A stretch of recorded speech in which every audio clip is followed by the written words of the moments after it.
沙特要买200架阵风，但法国人忙不过来，歼十 CE 有机会吗？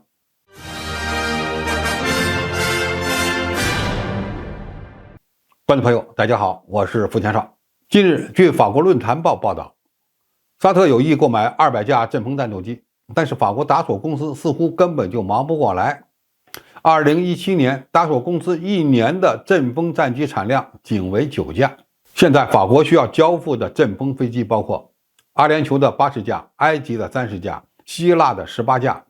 以及印度36架订单中剩余的部分。埃及、印尼都放弃了俄罗斯的苏35订单，这充分证明引进俄制战斗机将面临风险。那么第二个选择就是采购中国的歼十 CE。中国的航空企业用了8个月的时间，向巴基斯坦交付了19架歼十 CE， 其产能远非阵风可比。第三个选择就是继续采购美制战斗机，这么做又将受制于美国。沙特目前共有200多架 F-15战斗机，据说呢，这些飞机的任务计算机有后门，不允许用于对付以色列，甚至连发射导弹都需要美国人的授权才可以。美国是不可能向沙特出口 F-35隐身战斗机的，因为这将打破以色列的空中优势。现在的问题是，中国的歼十 CE 能否趁此机会打入沙特市场呢？应该说比较难。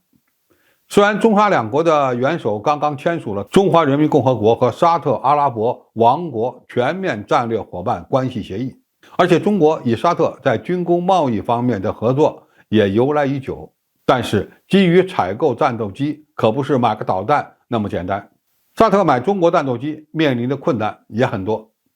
第一，沙特现在的军事盟友是美国，选择中国的战斗机等于摆明了要与美国在军事安全战略上决裂，这对沙特而言风险有点大。沙特之所以关注法国的阵风战斗机，就是因为阵风属于西方体系的武器，与美国之间有一个缓冲。大宗军火贸易从来就不是只看性价比和交货速度那么简单的事儿。相比较而言，中国推动与当地国家建立自贸区域，积极参加一带一路可能更为重要。第三，歼十 CE 对中东国家而言吸引力相对有限，他们可能更关注的是 FC-31中型隐身战斗机。歼十 CE 与阵风是同一级别的产品，但是相比于以色列的 F-35还是落后了半代。中东国家目前普遍装备有 F-15、F-16、台风、阵风等先进战机，再换装歼十 CE 不能说是脱胎换骨式的进步，反而要改变多年来一直使用美式战斗机的维修保障体系，这个代价可能有点大。所以中国要想打开中东军火市场，可能更需要 FC-31隐身战斗机走向成熟，到时候中东国家就有了换装隐身战斗机的理由和动力，从而一举打破美国通过限制 F-35的销售来制衡中东国家的玩法。总体而言，中东地区的战斗机市场真正需要的不一定是歼十 CE， 而是一款能够以 F-35一较高下的隐身战斗机，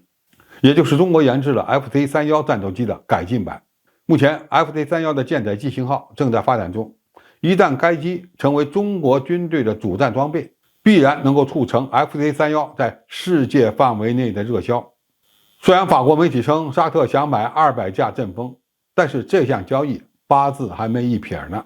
我们也希望中国的航空工业部门能够早日打开中东高端战斗机市场，而这一天应该不会太远了。